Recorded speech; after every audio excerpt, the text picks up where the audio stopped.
महाराष्ट्र में एक नया सत्ता संघर्ष शुरू हो गया है। इस बार यह संघर्ष राष्ट्रवादी कांग्रेस यानी एनसीपी के भीतर है। असली पार्टी किसकी है, कौन जीतेगा कौन हारेगा, दोनों पार्टियों की तरफ से, दोनों धड़ों की तरफ से अलग अलग दावे किए जा रहे हैं। शरद पवार के धड़े ने जो अजीत पवार के साथ में जो पार्टी के विप गए हुए हैं उन्हें हटाया है। वहां दूसरी तरफ अजीत पवार के धड़े ने शरद पवार के तरफ से जयंत पाटिल जो पार्टी के लेजिस्लेटिव पार्टी के नेता थे उनको हटाने की मांग की है। और आखिरकार ये पूरी लड़ाई एक बार फिर महाराष्ट्र विधानसभा के स्पीकर, महाराष्ट्र विधानसभा के अध्यक्ष राहुल नार्वेकर उनके दफ्तर जाकर पहुंची है। एक और लड़ाई उनके यहां चल रही है, लेकिन आखिरकार महाराष्ट्र के हर सत्ता संघर्ष की लड़ाई का फैसला आखिरकार स्पीकर के चेंबर में होने जा रहा है। तो ऐसे में हमने सोचा कि हम स्पीकर से समझे कि आखिरकार इस लड़ाई में कौन कहां पर खड़ा है और कब इसके फैसले की हम उम्मीद कर सकते हैं। हमारे साथ में महाराष्ट्र विधानसभा के अध्यक्ष राहुल नार्वेकर इस वक्त है। नार्वेकर जी, सबसे पहले तो बहुत बहुत शुक्रिया कि आपने इस सत्ता संघर्ष के बीच में हमसे बात करना तय किया, लेकिन बहुत सारी बातें हो रही है आज की स्थिति में। लेकिन मैं शुरुआत करना चाहूंगा एनसीपी की तरफ से, क्योंकि दो अलग अलग रिप्रेजेंटेशंस आपके पास आए हुए हैं। ये सीक्वेंस किस तरीके से था, क्योंकि अजीत पवार ने बताया कि शुक्रवार को उन्होंने इस्तीफा दिया था आपके पास में नेता विपक्ष के तौर पर, और उसी वक्त आपके पास में विधायकों की हस्ताक्षर का एक खत आपको दिया गया था जिसमें यह रिप्रेजेंटेशन दिया गया था कि जयंत पाटिल को हटाकर अजीत पवार उनकी जगह पे एनसीपी के लेजिस्लेटिव पार्टी के नेता रहेंगे। दूसरी तरफ दूसरे धड़े की तरफ से भी आपके पास खत आया हुआ है कि उन्होंने विप हटाया हुआ है। किस तरीके से यह कम्युनिकेशन आपके पास है, आज की स्थिति में क्या स्थिति है उसकी? देखिए, जहां तक आज की राजकीय परिस्थिति है, उस विधिमंडल में जो विधिमंडल गठ है उस गठ में से किसी भी गुट ने मेरे पास ऐसा निवेदन नहीं दिया है कि पार्टी में किसी प्रकार की फूट पड़ी है। और इसीलिए आज मेरे सामने राष्ट्रवादी कांग्रेस पार्टी लेजिस्लेटिव पार्टी जो है वो अभी तक एक गुट के तरीके से मैं उसको देख रहा हूं, और केवल लीडरशिप के बारे में डिफरेंस है ऐसा चित्र मेरे सामने आज रखा गया है। तो यदि पॉलिटिकल पार्टी के लीडरशिप के बारे में विवाद है तो हमें निर्णय लेते समय हम किस रिप्रेजेंटेटिव को अधिकृत पार्टी का रिप्रेजेंटेटिव मानते हैं वो हमें तय करना है। और वो तय करने के बाद हम इस निष्कर्ष पे आ सकेंगे कि उस पॉलिटिकल पार्टी का एक्सपेक्टेशन क्या है, डिजायर क्या है, कौन विप बनना चाहिए, कौन गठनेता बनना चाहिए, और उसे रिकग्निशन दिया जाएगा। आपके पास कितने रिप्रेजेंटेशन आए हुए हैं अलग अलग तरीके? नहीं, मुझे तो प्राप्त हुआ है रिप्रेजेंटेशन, काफी रिप्रेजेंटेशन पिछले 2 दिनों में आए हुए हैं, और इसीलिए इन सब रिप्रेजेंटेशन का आकलन हमारे विधान मंडल के सचिवालय में हो रहा है। और इनकी पूरी but what sort of representations you have? इस तरीके के रिप्रेजेंटेशन है? रिप्रेजेंटेशन है, कोई एक दो डिस्क्वालिफिकेशन पिटिशन आई हुई है जयंत पाटिल की तरफ से। डिस्क्वालिफिकेशन पिटिशन अभी तक मेरे पास नहीं आई है, क्योंकि उसका प्रोसेस रहता है कि वो विधिमंडल सचिवालय में जाती है, उसके ऊपर नोटिंग होती है और फिर अध्यक्ष जी के पास उसको प्रेजेंट किया जाता है। तो मुझे ऐसे मेरे पास रात को 1:30 बजे एक पिटिशन पहुंचाई गई थी, और उसके अलावा भी काफी रिप्रेजेंटेशंस सेक्रेटेरिएट में आए हुए हैं। और इसीलिए अभी देखना पड़ेगा हर रिप्रेजेंटेशन में क्या मांग है। मोटे तौर पर देखा जाए तो एक तो जितेंद्र अवार्ड और इनको पार्टी के तरफ से लीडर ऑफ ऑपोजिशन नियुक्त करने जाने की मांग है। लेकिन आप सब जानते हो कि लीडर ऑफ ऑपोजिशन अपॉइंट करने का और रिकग्नाइज करने का अधिकार ये विधानसभा अध्यक्ष का है, और ये अधिकार जब हम इसका उपयोग करते हैं तब विधानसभा के नियम है उसमें कुछ प्राविधान है, संवैधानिक प्राविधान है, जैसे कि strength of the opposition party देखना है। और आप जैसे कि मैंने अभी आपसे कहा कि सर्वप्रथम हमें ये देखना पड़ेगा, जब राष्ट्रवादी कांग्रेस पार्टी एक लेजिस्लेटिव पार्टी के रूप में मेरे सामने है, तो या तो मुझे उस पार्टी को ऑपोजिशन में कंसिडर करना पड़ेगा या फिर ट्रेजरी बेंच यानी रूलिंग पार्टी में कंसिडर करना पड़ेगा। एक ही पार्टी को मैं दो डिवाइडेड नहीं कर सकता कि एक गुट विपक्ष में है और एक ग्रुप सत्तारूढ़ पक्ष में है। तो इसीलिए सर्वप्रथम मुझे ये तय करना पड़ेगा कि राष्ट्रवादी कांग्रेस पार्टी को ऑपोजिशन में कंसिडर किया जाए या फिर ट्रेजरी बेंच यानी सत्तारूढ़ पार्टी में कंसिडर किया जाए। वो कंसिडर करने के बाद हम ये भी देखेंगे कि पॉलिटिकल पार्टी जो है उस पॉलिटिकल पार्टी का रिप्रेजेंटेशन कौन कर रहा है, उस पॉलिटिकल पार्टी का लीडर कौन है और उस लीडर ने उस पॉलिटिकल पार्टी के कॉन्स्टिट्यूशन के हिसाब से फॉलो करके उसे हमारे पास जो निवेदन दिया होगा, जिसे विप बनाना है, जिसे गट नेता के रूप में मान्यता देनी है, उस डिजायर के अनुसार हम आगे का कदम उठाएंगे। सर, आपने कहा कि आपके पास तो पार्टी के स्प्लिट का कोई कारण आया नहीं है। आज की तारीख में आपके पास दो अलग अलग रिप्रेजेंटेशन आए हुए हैं। एक रिप्रेजेंटेशन आया कि जिसमें अजीत पवार को हटाया गया और उनकी जगह पे जितेंद्र आवाड़ को नियुक्त किया जाए लीडर ऑफ अपोजिशन, ये आपके पास आया और उनके साथ में उन्होंने विप को भी वहां से हटा दिया है। अब वो पार्टी के अध्यक्ष जयंत पाटिल और शरद पवार की तरफ से आपके पास आया हुआ है। क्या ये काफी नहीं है आपके लिए कि अजीत पवार गुट का जो अनिल भाईदास पाटिल जो अब मंत्री बने, उन्हें हटाकर जो नए विप बनाए गए उनको मानना? साहिल, मैं आपको जो टेक्निकल इश्यूज है वो निश्चित रूप से समझा सकता हूं, क्योंकि एक लॉ स्टूडेंट होने के नाते, वकील होने के नाते और विधानसभा का अध्यक्ष होने के नाते आपके जरिए आम पब्लिक तक, आम लोगों तक इस पूरे प्रोसेस को समझाना ये जरूरी मैं समझता हूं। लेकिन मेरिट्स ऑफ द मैटर पे आज मैं डिस्कस नहीं करना चाहूंगा, क्योंकि आफ्टर ऑल एक प्रोसेस है जिसे हमें फॉलो करना है और मेरिट्स के ऊपर हम निर्णय लेने के बाद आपको निश्चित रूप से बताएंगे। But it is not enough कि पार्टी के प्रेसिडेंट ने आपको चिट्ठी लिखी और कहा है कि मैं हमारी पार्टी का विधान भवन का विधायक दल का लेजिस्लेटिव पार्टी का विप बदल रहा हूं। ये काफी नहीं है? सुप्रीम कोर्ट के आदेश में ये कहा गया था कि पार्टी की तरफ से आपके पास रिप्रेजेंटेशन आता है तो मानना पड़ेगा। लेकिन पहले ये तय करना पड़ेगा कि पार्टी कौन रिप्रेजेंट कर रहा है। पहले ये तय करना पड़ेगा कि उस पार्टी का लीडर कौन है। वो तो डिस्क्वालिफिकेशन के समय पर तय होगा ना? नहीं, केवल डिस्क्वालिफिकेशन के समय पर नहीं। सुप्रीम कोर्ट की अगर आपने जजमेंट पढ़ी हो तो उसमें क्लियरली कहा गया है कि विप अपॉइंट होना चाहिए पॉलिटिकल पार्टी के डिजायर के अनुसार। करेक्ट।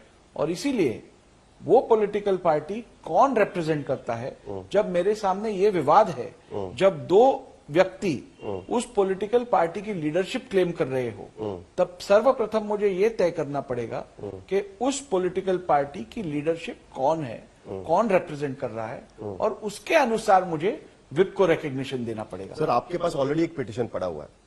जैसे कोर्ट की हालत है वैसे आपके चेंबर की हालत हो गई कि बहुत सारे पिटीशंस आपके पास आके पड़े हुए हैं।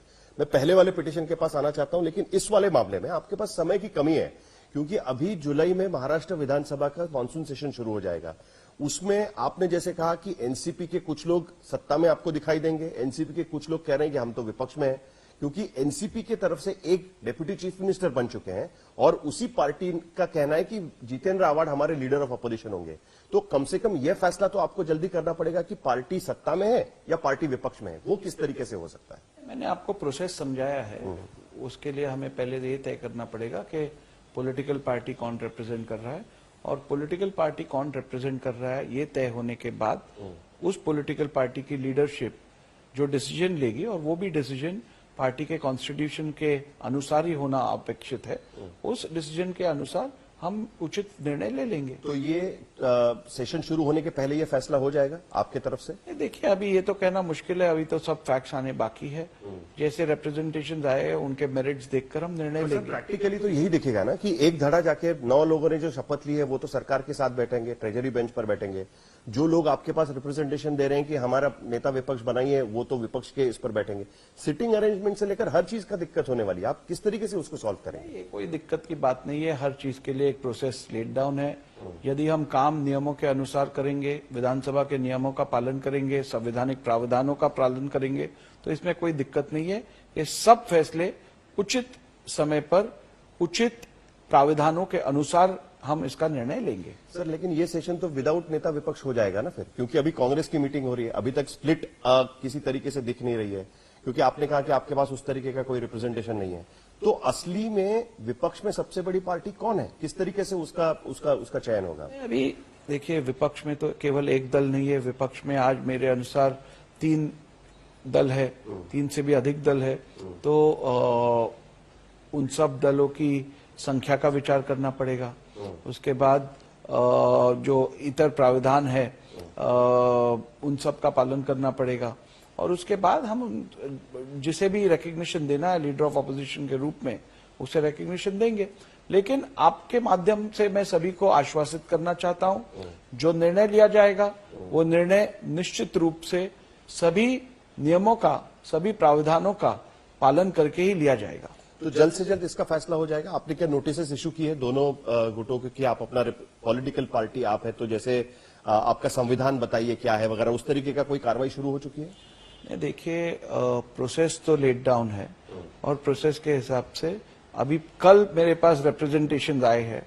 वो पहले तो हमारे दफ्तर जाएंगे, लेजिस्लेटिव सेक्रेटरीट में उसकी नोटिंग होगी, फिर हमारे पास आएंगे, फिर हम उसके ऊपर विचार करके उचित निर्णय लेंगे। सर, ऐसा लग रहा है कि आपको कोई जल्दी नहीं है ये सब फैसला लेने की। मुझे जल्दबाजी करनी नहीं है, मुझे निर्णय देने में कोई देरी तो करनी नहीं है निश्चित रूप से, लेकिन जल्दबाजी करके मिसकैरेज ऑफ जस्टिस भी नहीं करना। ठीक है, फेयर इनफ। लेकिन कई बातें हो रही है कि अभी अगस्त महीने में एक और उलटफेर होगा, और वो बातें इसलिए हो रही है क्योंकि 3 महीने पूरे हो रहे हैं जो आपके पास सुप्रीम कोर्ट का फैसला आने के बाद, कि जिसके आधार पर आपको यह भी तय करना है कि पिछले साल में इसी महीने में जो विप जारी किया गया था वो विप किसका था। वो शिवसेना एकनाथ शिंदे का विप मानना चाहिए या वो उद्धव ठाकरे का विप मानना चाहिए, उसका फैसला अभी तक हुआ नहीं। और माना जा रहा है कि 3 महीने के भीतर आपको फैसला देना पड़ता है। इसमें कितनी सच्चाई है? क्या अगस्त महीने में आपका उसके बारे में फैसला आ जाएगा? उसके बारे में आपको मालूम है कि हमें कोर्ट ने सुप्रीम कोर्ट ने अपने आदेश में ये कहा गया है कि जल्द से जल्द रीजनेबल टाइम में हम इसका निर्णय ले। आपको मैं आश्वासित करना चाहता हूं, किसी भी प्रकार का समय हम वेस्ट नहीं कर रहे हैं और पूरी हमारी ये कोशिश रही है कि जल्द से जल्द इस विषय का निर्णय दे। और आपको फिर एक बार मैं आश्वासित करना चाहता हूं, हमारे तरफ से किसी भी प्रकार का इसमें विलंब नहीं होगा और जल्द से जल्द सभी संवैधानिक और नियमों का पालन करके हम इस बारे का फैसला दे देंगे। लेकिन कोर्ट ने कहा है कि रीजनेबल समय पे आपको डिसीजन लेना है। दूसरा, कोर्ट ने कहा है कि पहले आप डिसाइड करिए कि जून में जब ये एकनाथ शिंदे मुख्यमंत्री बने थे उस वक्त पॉलिटिकल पार्टी किसके पास थी, तब तक तो इलेक्शन कमीशन का भी फैसला नहीं आया था। क्या उसके बारे में कहां तक बात पहुंची है, कहां तक आप आगे जा पाए हैं, कहां तक आपके पास रिप्रेजेंटेशन आए? आपने कहा था कि आपने कॉन्स्टिट्यूशन की कॉपी मंगवाई है शिवसेना की, क्या आपको वो मिली है? कुछ हियरिंग इसके बारे में शुरू हुआ है? कितनी कुछ समय सीमा है उसको लेकर?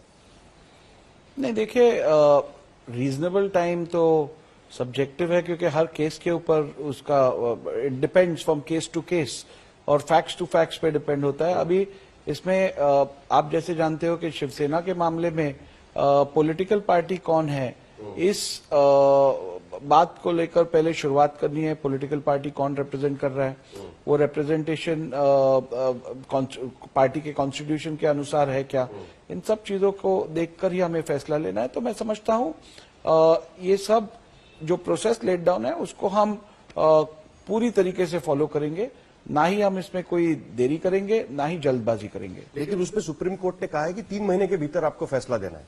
कई केसेस में सुप्रीम कोर्ट ने इंटरवीन किया है। मेरे पास ऐसा कोई जजमेंट नहीं आया है इस विषय का, इस मैटर का, जिसमें महाराष्ट्र विधानसभा अध्यक्ष को सुप्रीम कोर्ट में 3 महीने में डिसीजन लेने का आदेश दिया है।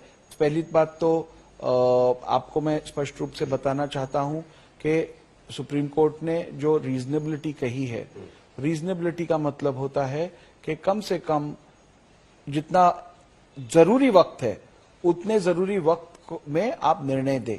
अभी प्रोसेस फॉलो करने के लिए जितना वक्त लगता है वही रीजनेबल हुआ और आज प्रोसेस चालू है। जैसे ही प्रोसेस कंप्लीट हो जाएगा इसके ऊपर हम निर्णय देंगे।